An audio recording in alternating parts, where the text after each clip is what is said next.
Oi? Não. Lucas 18. Hoje eu vou fazer uma pausa. Viu? Ai, tá vendo? Não, hoje eu vou fazer uma pausa em João e eu tenho do Senhor que pra gente meditar. Obrigado, Pedro. Pra gente meditar nessa palavra de Lucas capítulo 18. Lucas capítulo 18, nós vamos ler do verso 9 até o verso 13.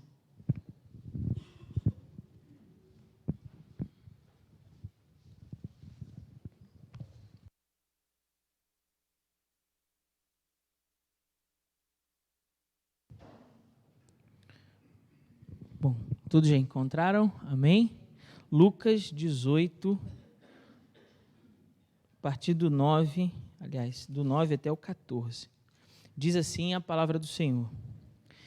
Contou também esta parábola a alguns que confiavam em si mesmos, achando-se justos e desprezavam os outros. 2 homens subiram ao templo para orar. Um era fariseu e o outro publicano.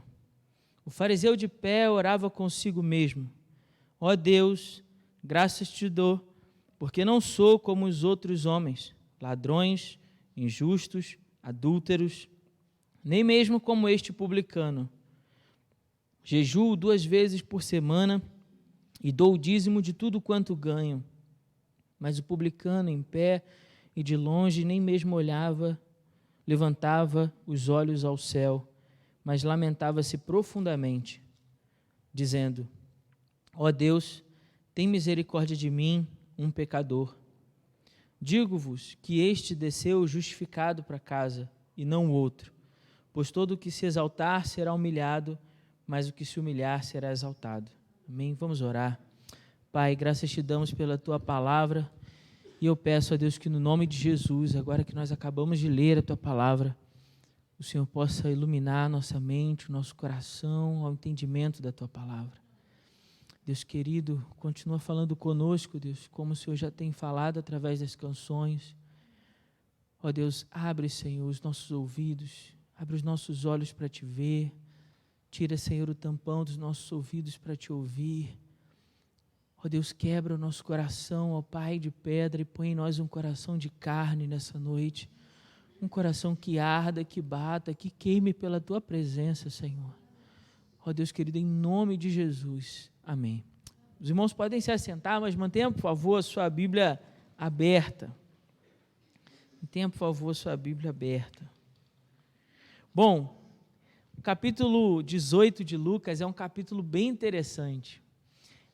Nós realmente iríamos, fazer uma meditação hoje em cima de João 6, mas Deus colocou uma palavra no meu coração essa noite para compartilhar com vocês. E sempre quando é assim, a gente sai um pouquinho do programado para poder não deixar aquilo que Deus está querendo falar aos nossos corações. Bom, por que eu disse que o capítulo 18 de Lucas é bem interessante? Não sei se você já reparou, mas as histórias que Lucas vai contando ao longo desse capítulo, elas compõem para nós uma pessoa, um personagem, uma figura. Veja só, nesse fragmento a gente leu, a gente chama isso de perícope, nessa perícope, ou nessa sessão, a gente leu sobre um publicano e um fariseu, um cobrador de impostos e um mestre da lei, da escritura. Depois, Lucas faz uma pausa e fala de Jesus abençoando as criancinhas. Logo na sequência, no versículo 18, ele começa a contar sobre um jovem muito rico, você talvez já conheça a história, que é convidado por Jesus a segui-lo, mas ele não abre mão das suas riquezas e então deixa essa oportunidade ali de acompanhar o mestre, porque ele não quis abrir mão do tesouro que tinha. A Bíblia vai dizer que ele era um jovem bem abastado, não quis abrir mão desse tesouro. Bom, depois Jesus novamente fala sobre a sua morte e ressurreição, E na sequência, do versículo 35 até o versículo 43, a Bíblia vai falar para nós sobre o cego de Jericó, outra história que também talvez os irmãos já conheçam, né? A pessoa tem uma necessidade física, uma deficiência física, que é a visão, e busca ao Senhor, e busca ver Jesus. Mandam ele se calar, mas ele insiste e, mesmo na sua limitação, ele consegue ter esse encontro com Jesus. Por que eu estou fazendo esse panorama aqui do capítulo 18? Porque, na sequência, no capítulo 19, ele vai falar para nós sobre Zaqueu. E Zaqueu é um publicano, é rico e tem uma necessidade física. Ele era baixinho. Então, ele busca ver Jesus, e então ele sobe numa árvore para ver Jesus. Ou seja, o capítulo 18 vem contando algumas características, e quando chega no 19, praticamente ele apresenta para nós um personagem que aparece na história, que possui essas características. Então, é bem interessante a gente fazer essa leitura, né, contínua da Bíblia, para poder perceber essas coisas. Mas eu quero retroceder para essa parábola de Jesus, que nós acabamos de ler, para essa história, e meditar com os irmãos sobre esses dois personagens que aparecem na parábola especificamente. Na parábola. Primeiro, para quem Jesus disse essas palavras? Essa é uma boa pergunta, porque o texto faz questão de dizer para nós, para quem Jesus falou isso? Para quem Jesus disse o que disse? Versículo 9 diz para nós, ele diz assim, olha, contou também esta parábola a quem? A alguns que confiavam em si mesmos, achando-se justos e desprezavam os outros. Então, essa palavra é para um grupo de pessoas específico, porque Jesus sonda corações. Jesus sonda os nossos corações e mentes. Jesus sabe o que vai dentro do nosso coração. Então, Jesus, ao se comunicar com aquele grupo, com aquelas pessoas, sabia o que ia no coração. Por isso, o autor descreve para nós. Olha, essas pessoas para quem Jesus falou isso, eram pessoas que confiavam em si mesmas, achavam-se justas e desprezavam os outros. Aí Jesus então começa a descrever a história. Ele fala assim, olha, 2 homens subiram ao templo. Um era fariseu, o outro publicano. O fariseu, os irmãos, quem tem mais tempo já no Evangelho conhece bem. O fariseu era um grupo partidário político, era um grupo político-religioso dos tempos de Jesus. E eram conhecidos pelo zelo em cumprir cada letrinha que ia na Escritura. Cumprir ali literalmente cada palavra que ia na lei. Então, eles eram orgulhosos do seu cumprimento à lei, à risca. Por isso que você percebeu aí que na oração dele, lá no versículo 12, ele fala assim, jejuo 2 vezes por semana e dou o dízimo de tudo quanto ganho. O que ele está dizendo com isso? Olha, eu cumpro a lei ali à risca, eu cumpro a lei toda. Eu me dedico a isso, eu me esforço por isso. Então, por isso o Senhor deve me ouvir. Esse é o fariseu. É um grupo religioso, então eles conhecem a lei e que por causa do zelo que tinham com a lei, achavam que com isso eram mais justos do que os outros. A comparação de Jesus contrasta bem, embora a gente precisa entender um pouquinho mais do contexto histórico para compreender isso. Por que do outro lado Jesus coloca um publicano? Porque os publicanos eram judeus, contratados pelo Império Romano.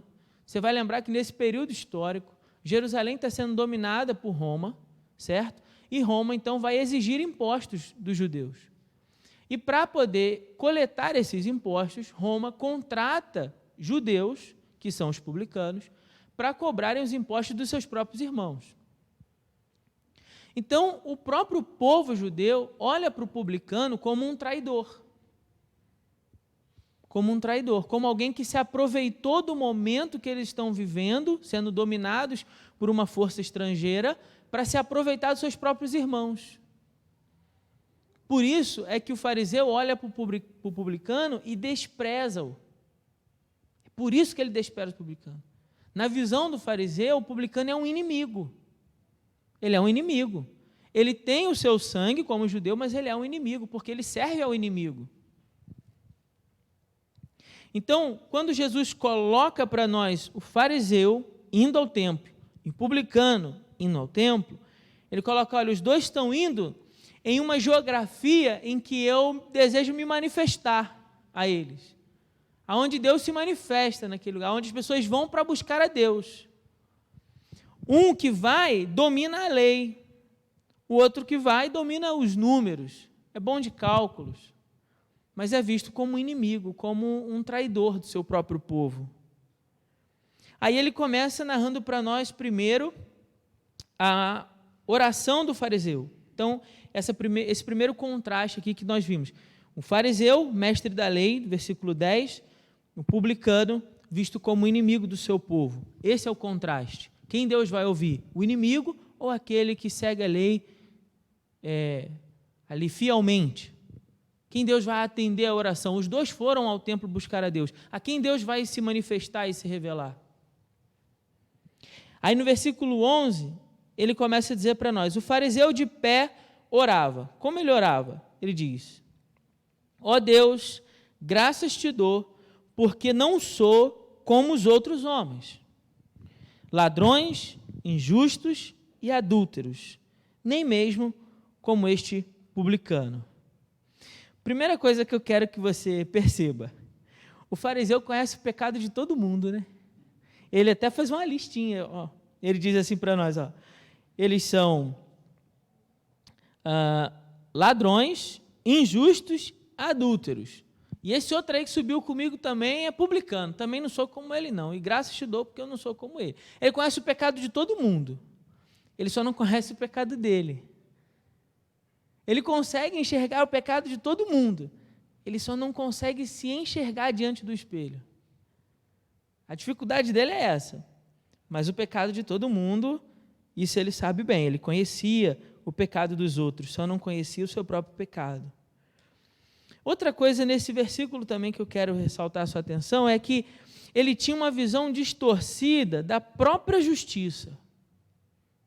Por isso ele dizia assim, olha, ele se compara aos outros numa posição de superioridade.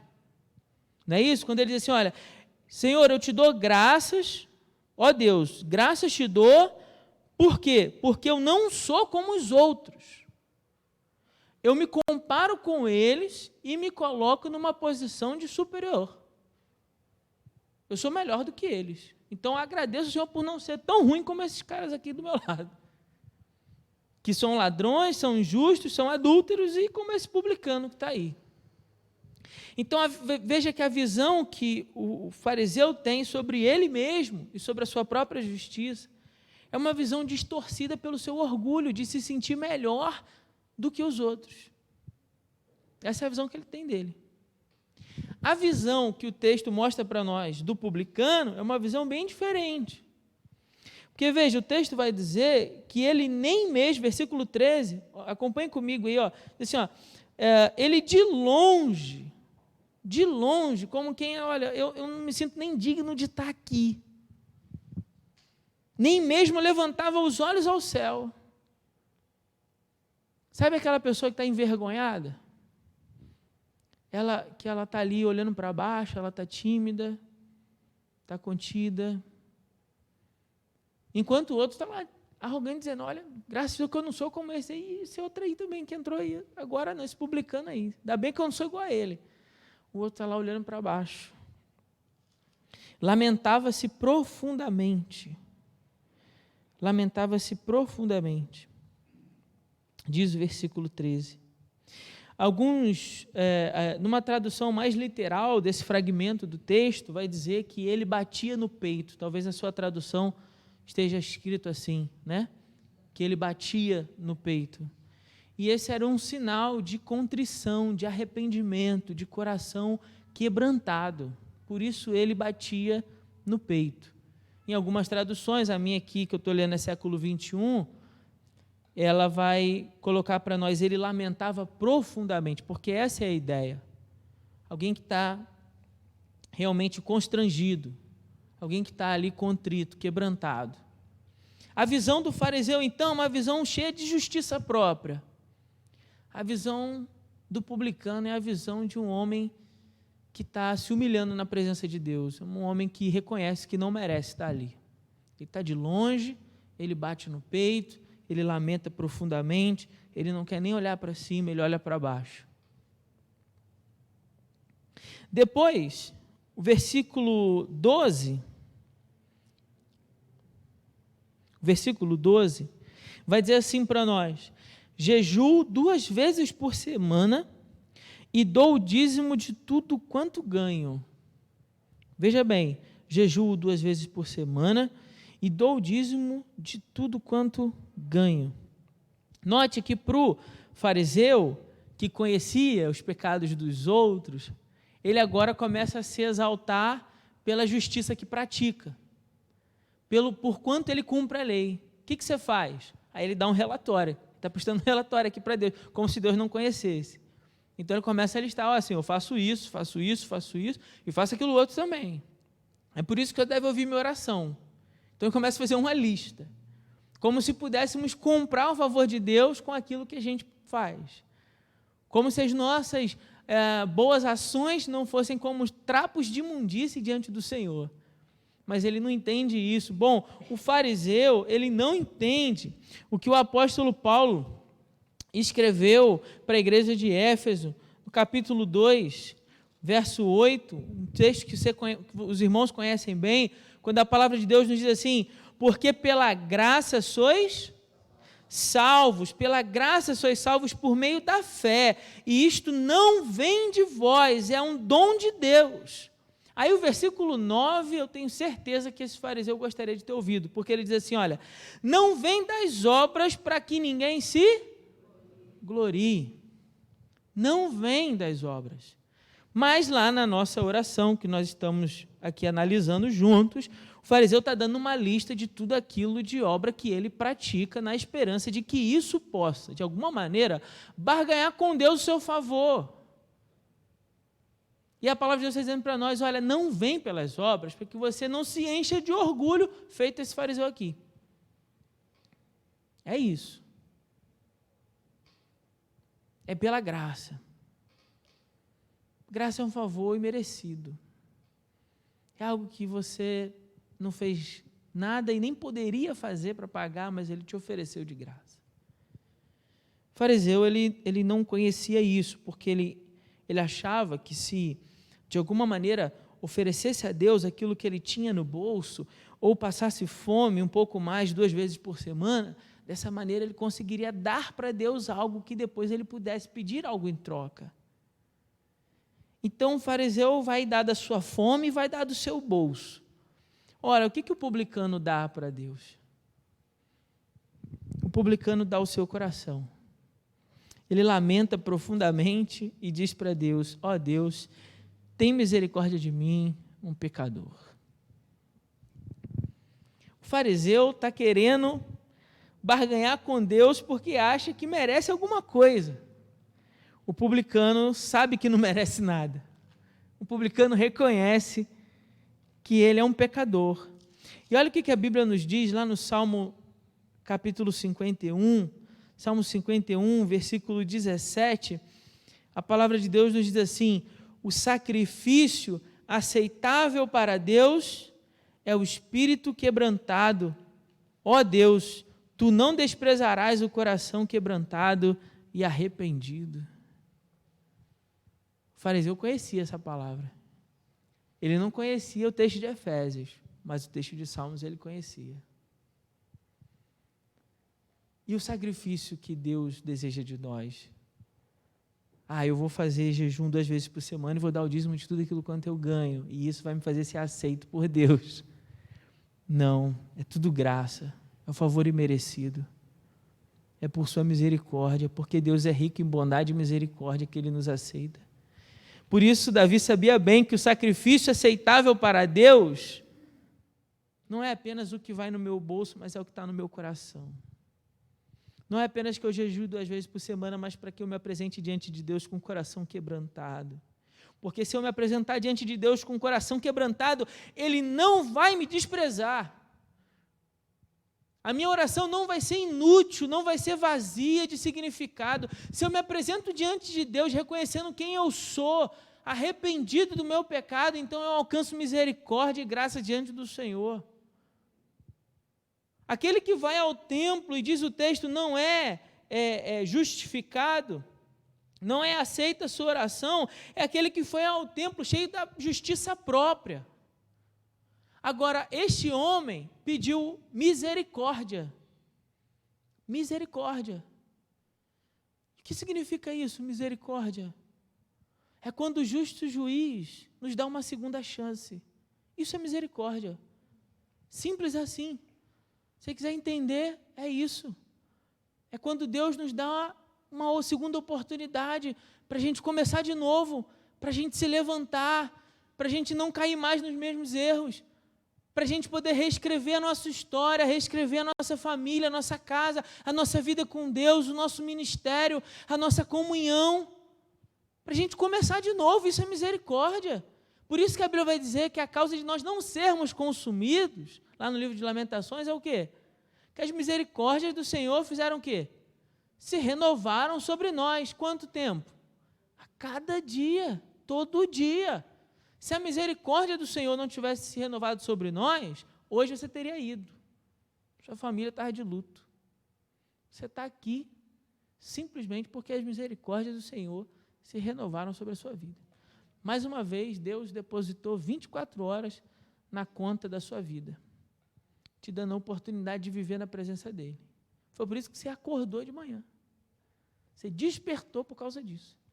Porque, mais uma vez, as misericórdias do Senhor se renovaram sobre nós, e isso é a causa de não sermos consumidos. Agora, se eu me chego a Deus, cheio da justiça própria, não há espaço em mim para que a justiça de Deus seja exercida na minha vida. Porque eu estou tão cheio de mim, que não há lugar em mim para que Deus possa penetrar no meu coração está cheio, ele acha que merece. Ele começa a se comparar com outras pessoas e diz assim, não, eu não sou tão ruim assim. Tem gente aí, muito pior do que eu, fazendo isso. Meu irmão, o que eu e você precisamos aprender com esse texto, que isso é tolice, que essa comparação, ela não deve acontecer. Porque esse tipo de comparação vem do nosso sentimento de justiça, vem da nossa natureza humana corrompida pelo pecado, em que a gente acha que é mais merecedor do que alguém. Sabe qual a diferença de você para alguém que está lá fora agora, num bar bebendo? Se embriagando, usando todo tipo de droga, se prostituindo, sabe qual a diferença? A verdadeira diferença é que você foi alcançado pela graça de Jesus. E se não fosse a graça, nós estaríamos praticando as mesmas coisas, talvez até piores. É isso que a parábola do filho pródigo mostra para nós.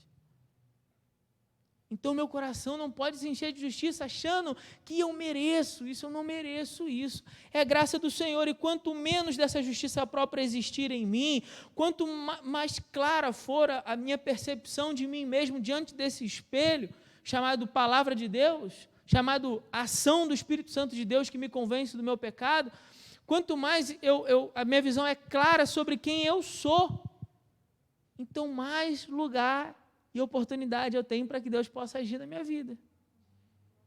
Mais da sua graça, da sua misericórdia, tem lugar para quebrantar o meu coração. O fariseu, ele por ser fariseu, né, nós podemos presumir que ele tinha uma teologia correta, um conhecimento da Escritura apropriado. Ele era um doutor, um professor da lei para as outras pessoas. Então ele tinha um conhecimento da teologia adequado, mas a sua prática de oração era equivocada. Ele tinha um conhecimento certo, mas a prática estava errada. Já o publicano, a palavra não diz para nós o quanto ele conhecia sobre Deus. Eu quero crer que alguma coisa ele conhecia, afinal de contas ele estava ali no templo. Ele tinha alguma noção de que deveria buscar a um Deus verdadeiro, de que Deus existe, de que Ele é real, e por isso ele foi ao templo. Eu quero crer nisso. E veja, embora o texto não diga que ele fosse um doutor ou um professor, ou tivesse o mesmo nível de conhecimento que um fariseu. O texto não diz isso para nós, mas o texto diz que a sua prática de oração era correta. Sabe por quê? Porque quando o publicano se coloca diante de Deus, ele sabe exatamente quem ele é e quem Deus é. Por isso que a sua prática de oração é correta. Quando ele vai até Deus, ele sabe quem Deus é e ele sabe quem ele é. Sabe quando a nossa oração ela acaba sendo vazia também de sentido e ela acaba não produzindo os resultados que nós desejamos? Quando nós já chegamos a Deus e perdemos a noção dessa identidade de quem nós somos diante de Deus e quem Ele é. E a gente acha que Deus tem que fazer tudo aquilo que a gente quer porque a gente está pedindo. A gente esquece quem é o servo e quem é o Senhor nessa relação. A gente esquece a nossa condição de pecador e acha que, de alguma maneira, Deus vai olhar diferente para nós, porque, afinal de contas, eu fui no culto nessa noite. Mas não é assim que funciona. Não é assim. A minha teologia pode estar correta e a minha prática de oração pode estar errada. Você consegue entender isso?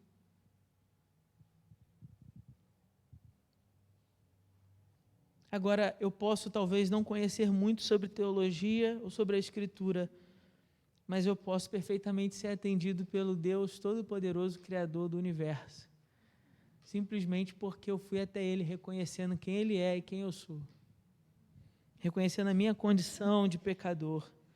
Eu sou pecador, sou falho, sou fraco, mas o Senhor é rico em misericórdia, o Senhor é rico em bondade. Bom, o que mais nós podemos comparar entre os dois? Há uma comparação no versículo final, onde ele diz que um foi para casa justificado e o outro não.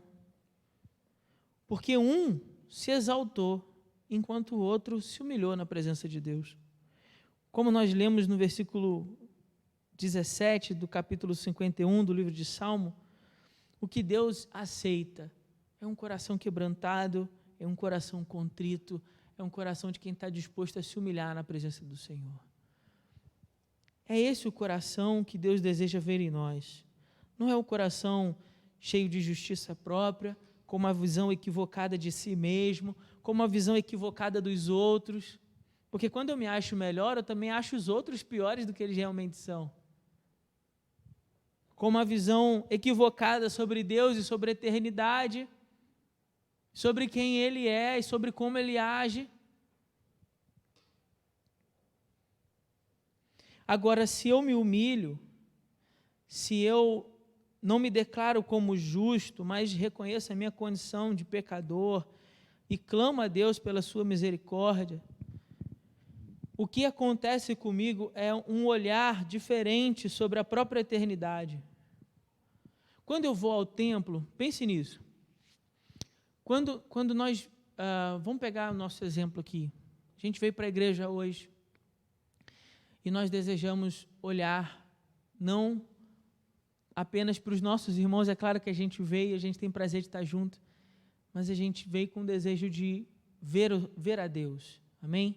Sim? Podemos afirmar isso?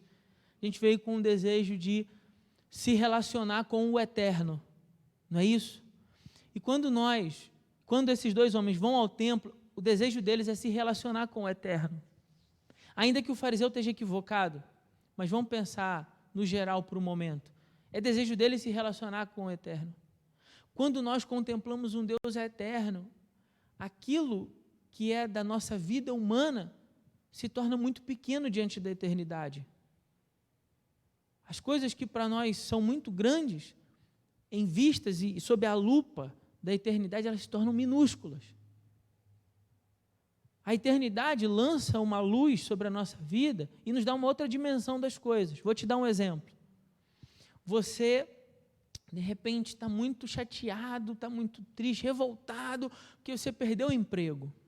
Mas o que é isso diante da eternidade? O que é isso diante de um Deus e da da esperança que nós temos de que um dia nós vamos estar à mesa para comer com Jesus e celebrar a vida eterna na sua glória. O que é isso? Você pode, às vezes, estar triste porque uma pessoa está doente. Mas eu faço a mesma pergunta: o que é isso diante da eternidade? Diante da promessa que nós temos lá no livro de Apocalipse, em que vai haver um momento onde não vai haver mais dor, nem pranto, nem choro, onde as primeiras coisas já serão passadas. O que é isso diante da eternidade? Percebe? As coisas ganham outra dimensão, sob a luz da eternidade. Então, quando nós buscamos a esse Deus eterno, é como se o Espírito Santo de Deus fizesse assim, e no nosso rosto nós pudéssemos contemplar as coisas sobre uma nova ótica, sobre uma outra dimensão. E aí os nossos problemas, eles ficam menores, as nossas chateações ficam menores, as nossas dores, elas ficam menores, porque nós estamos diante de algo que é muito maior, muito maior. Só que nem sempre a gente consegue compreender isso, e às vezes eu trouxe essa palavra também, porque quantas vezes, irmãos, nós vimos ao templo e todos esses problemas e preocupações nos roubam essa percepção de quem nós viemos adorar e o tamanho desse Deus que nós viemos adorar. Esse Deus que é grande, que pode declarar uma palavra e seja qual for a situação que você está vivendo, ela acaba hoje, se Deus quiser. Ele é Deus, Ele tem poder para isso. Ele pode fazer isso perfeitamente. Pode dizer assim: eu declaro sobre você, e declarar aquela palavra e pronto. Se cura, cura, se libertação, libertação, se restauração, restauração, se desânimo, ânimo, esperança, salvação, seja o que for que eu e você venhamos a precisar, esse Deus pode. A questão aqui não é se Deus pode ou não. Veja, o texto, ele não coloca em xeque para nós o que Deus pode ou não pode fazer. O texto coloca em xeque qual é a nossa disposição diante desse Deus. Você consegue perceber isso? Que nenhum dos dois vai ao templo porque duvida de que Deus possa fazer algo sobrenatural. Se vão ao templo, é porque de alguma maneira compreendem que Deus pode todas as coisas, que existe um Deus no céu e na terra, de que existe um Deus que governa as nossas vidas. Porém, o que o texto mostra para nós, isso é importante que você entenda nessa noite, é que nem sempre, quando eu me apresento diante desse Deus, a minha disposição do coração é a correta e por isso eu não sou ouvido. Não é que Deus não possa fazer, não é que Deus não tenha poder para fazer, não é que Deus tenha mudado, que lá no passado Ele fazia sinais, curas, prodígios, maravilhas e hoje simplesmente Ele não faz. Não é isso. Mas qual é o meu coração diante desse Senhor? Essa palavra, ela precisa ser para nós uma espécie de autoexame. Você consegue compreender isso? Amém? Uma espécie de autoexame. Para que eu possa me enxergar diante dessa comparação que o próprio Jesus fez e que a gente aqui foi buscando trabalhar cada um desses detalhes e perceber em que aspecto talvez eu esteja parecido com esse fariseu. Para que eu possa buscar então a atitude correta que teve esse publicano. Por quê? Porque o final do texto, no versículo 14, vai dizer assim, digo-vos que este desceu justificado para casa. E o outro? Não o outro. Pois todo aquele que se exaltar será humilhado, mas o que se humilhar será exaltado. Quando a Bíblia fala justificado, é declarado justo. Você diz assim, mas o homem acabou de dizer que ele é um criminoso. Ou não? Ele acabou de dizer que ele é um pecador. E quem peca é um transgressor da lei. Então ele acabou de declarar, olha, eu sou um transgressor da lei. Mas ainda assim o justo juiz declarou sobre este pecador a sua justiça e o justificou. Porque a justiça não estava no pecador, mas estava no justo juiz. O outro foi para casa e não foi justificado porque ele estava cheio da sua própria justiça. Por isso ele vai para casa e não é justificado. Amados, nós encontramos a justificação pela fé em Cristo Jesus. Nós encontramos a justificação diante de Deus não pelos méritos que nós alcançamos, porque praticamos a religião, porque aprendemos um pouco da doutrina e do conhecimento teológico que nós acreditamos ser o correto. Não é por causa disso que Deus nos justificou. Deus nos justifica porque Cristo Jesus morreu naquela cruz para pagar os teus e os meus pecados. Então, quando Deus agora olha para nós e nós oramos em nome de Jesus, nós estamos recorrendo aos méritos de quem? Aos nossos? Não, nós oramos em nome de Jesus, reconhecendo diante de Deus que nós não temos méritos por nós mesmos, mas que os méritos são todos de Cristo. Por isso nós oramos em nome de Jesus. Nós oramos a Deus no poder do Espírito Santo e em nome de Jesus. E é por isso que nós somos atendidos.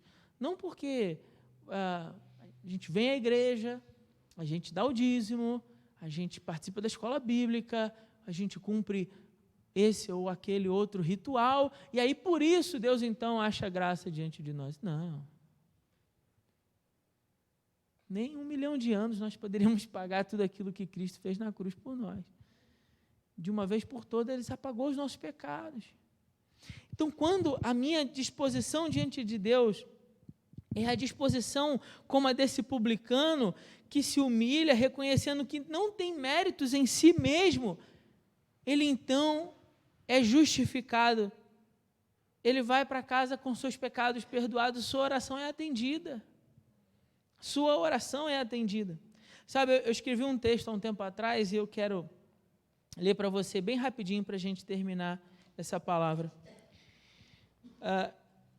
Eu escrevi um texto há um tempo atrás porque muitas vezes, como pastor, já recebi essa pergunta. Pastor, parece que Deus não está ouvindo a minha oração. Por que Deus não ouve a minha oração? A primeira resposta que eu quero te dar nessa noite é que talvez a disposição do seu coração esteja errada. E aí a gente precisa mudar isso. A gente precisa mudar essa disposição do coração. A gente precisa fazer um autoexame. E aí o pastor não pode fazer por você, é você que tem que fazer por você mesmo. De perceber com que tipo de coração você tem se aproximado diante do Senhor, para que você possa sair daqui nessa noite justificado. Eu quero crer que no nome de Jesus, se havia um equívoco nisso, que possa ser transformado por essa palavra. Mas há outros motivos também. Muitas vezes nós estamos não tendo as nossas orações respondidas porque estamos vivendo no pecado. E diz a Bíblia lá em Isaías capítulo 59, versículo 2, que as nossas maldades fazem separação entre nós e nosso Deus, de modo que os nossos pecados escondem o seu rosto de nós, de modo que Ele não nos ouve. Então, se eu estou vivendo no pecado, eu preciso consertar isso também. Eu preciso corrigir isso.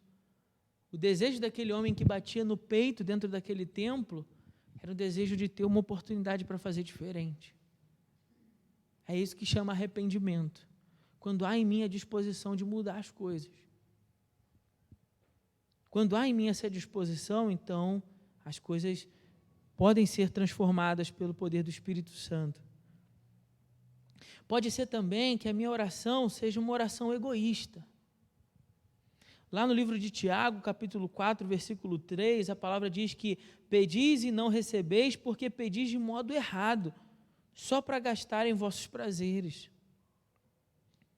E a nossa oração não deve tratar apenas das nossas próprias necessidades, mas também dos outros. A Bíblia vai nos dar um exemplo lindo sobre isso, que é no livro de Jó, lá no finalzinho, no capítulo 42, que a vida de Jó é restaurada depois que ele ora por quem?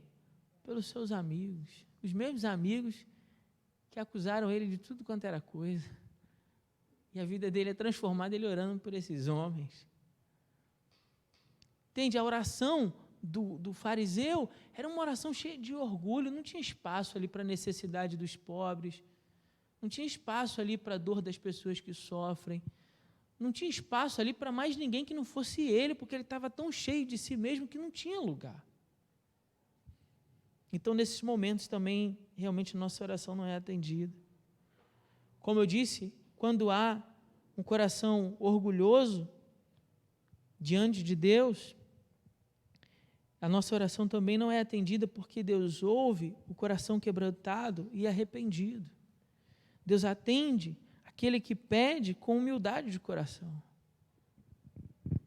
Então, irmãos, é por essas razões que muitas vezes nós oramos, e claro, existem outras que nós podemos muito bem ver em outras oportunidades, mas eu queria deixar essas três, porque essas três nós conseguimos enxergar ali no fariseu, diante dessa oração. E é justamente um caminho oposto que nós precisamos tomar, um caminho de alguém que tem uma nova percepção sobre si mesmo, um caminho de alguém que consegue olhar com misericórdia o pecado dos outros, um caminho de alguém que consegue enxergar a sua vida diante de algo muito maior que a eternidade. É sobre esse olhar que nós precisamos enxergar a nossa vida, a nossa relação com Deus. Então, essa comunhão com Deus, ela é muito mais visível e palpável para nós, de percebermos que Deus tem ouvido as nossas orações, e é um privilégio. Você já pensou nisso? É um privilégio saber que um Deus grande e maravilhoso ouve a oração de alguém, feito eu, feito você. É um privilégio enorme saber que Deus atende oração. Saber que eu sou um pecador, mas quando eu me dobro de joelhos e me humilho na presença do Senhor, Ele ouve. Pode ser até que Ele decida não fazer porque não seja o tempo. Pode ser que Ele decida não fazer porque não é a vontade dEle, está tudo certo. Mas Ele ouve. Ele ouve. Tem uma passagem também do livro de Jó, quando ele está tão moído, que ele diz assim: eu queria apresentar diante do Senhor todos os meus argumentos, mas eu sei que antes de tudo o Senhor cuidaria de mim. O Senhor ouviria a minha dor. Que maravilha. Como essa passagem me consola. Saber que Deus, às vezes eu posso chegar para Ele e posso falar coisas que não são nem as melhores ou as mais corretas, mas antes de julgar o que eu estou dizendo, Ele olha para o meu coração e cuida de mim, trata de mim, e mexe comigo e nas minhas intenções para mudar, para corrigir. Ó, Felipe, você está falando isso, mas não é bem isso que você está precisando dessa outra coisa aqui. Até para isso, nós precisamos do Senhor. E que boa coisa saber que nós temos um Deus que se importa conosco e que nos ama e que tem misericórdia de nós para nos dar uma oportunidade, uma segunda chance. Para a gente orar, antes da gente encerrar esse momento, eu quero te dizer que talvez você entrou hoje aqui, não se sinta merecedor, assim como esse publicano, cabeça baixa, os olhos para baixo, dizendo: ah, Senhor, eu sou um pecador. O Senhor ouve a oração do João, do Pedro, do Tiago, mas a minha, acho que o Senhor não vai ouvir. Olha, para a gente terminar, eu quero te dizer nisso: se o teu coração estiver com a disposição certa nessa noite, tua oração será ouvida. Porque o nosso Deus é um Deus de misericórdia e graça. O nosso Deus é um Deus de segundas chances, de terceiras chances, de quartas chances. O nosso Deus é um Deus de novas oportunidades.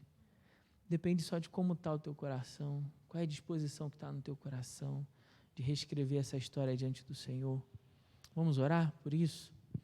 Feche seus olhos. Pai querido, Deus, a verdade, Pai, é que nem sempre nós nos achegamos diante do Senhor com a mesma disposição desse publicano. Quantas vezes, Pai, nos achegamos ao Senhor com o coração arrogante, achando que merecemos ser ouvidos pelo Senhor, ter os nossos pedidos atendidos pelo Senhor. Ó, Pai querido, nessa noite nós queremos reconhecer que nenhum de nós merece, Senhor, que todos nós somos pecadores, carentes da Tua graça, da Tua misericórdia, Senhor. Ó Deus querido, como diz a Tua palavra, todos se desviaram pelo caminho, se dispersaram como ovelhas. Ó Deus, mas o Senhor que fez cair sobre Cristo Jesus a iniquidade de todos nós, possa nos redimir nessa noite, possa nos mandar para casa, nos despedir daqui nessa noite justificados, não pelos nossos atos de justiça, mas pelos méritos alcançados por Cristo naquela cruz. Precisamos do Teu socorro, precisamos da Tua mão poderosa, Precisamos da tua ajuda. Para quem mais nós iremos, Senhor? Para onde e quem nós recorreremos, ó Pai? Deus querido, em nome de Jesus, basta uma palavra tua, Senhor, para cessar todo o mal, toda obra maligna, toda seta de Satanás, toda armadilha do diabo, seja frustrada em nome de Jesus, seja repreendida toda ação contrária em nome de Jesus. Pai, basta uma palavra tua para que haja cura, basta uma palavra tua, Senhor, para que haja restauração, para que haja renovo, para que haja refrigério, para que haja paz, para que haja amor, para que haja graça. Basta uma palavra tua, Senhor. Por isso pedimos, em nome de Jesus, por misericórdia, libera sobre nós uma palavra nessa noite. Nos dá, Senhor, uma oportunidade de reescrevermos a nossa história diante da tua presença. Uma história escrita pelo sangue do Cordeiro. Ó Pai querido, em nome de Jesus, se há alguém aqui, Senhor, nessa noite, que entrou por essa porta, achando que o Senhor não ouviria a sua oração, não ouviria os seus pedidos, o seu clamor, talvez por conta de algum pecado que tenha cometido, que no nome de Jesus, teu Espírito Santo possa ministrar o perdão do Senhor, que teu Espírito Santo possa ministrar no coração de cada um de nós, a filiação que nós temos no Senhor. Somos filhos amados do Senhor, lavados e remidos pelo precioso sangue derramado naquela cruz. Sobre nós não há espírito de acusação, sobre nós não há espírito de dívida, porque tudo foi pago naquela cruz. Ó Deus querido, em nome de Jesus, ministra sobre nós a tua graça, o teu favor imerecido, ministra sobre nós, Pai. Ó Deus, eu peço pela tua igreja, Senhor, abençoa a tua igreja, Deus.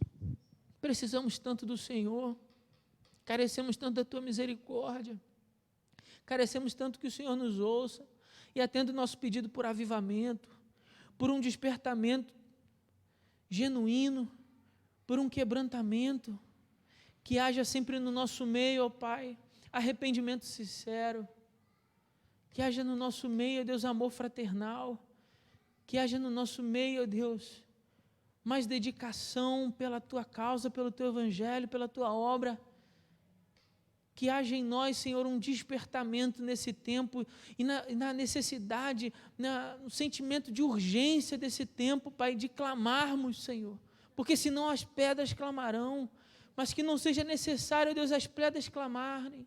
Eis-nos aqui, envia-nos a nós, em nome de Jesus, para falar do teu amor sobre esta cidade, em nome de Jesus. Eis-nos aqui, Senhor, eis-nos aqui, envia-nos a nós, com poder e graça, e no nome de Jesus, envia-nos a nós, Senhor, para pregar salvação e restauração nesse lugar, Pai. Usa-nos nesse tempo, Pai, em nome de Jesus, não pelos nossos méritos, Senhor, mas pelos méritos de Cristo nós oramos. Amém e amém. Irmãos, nós vamos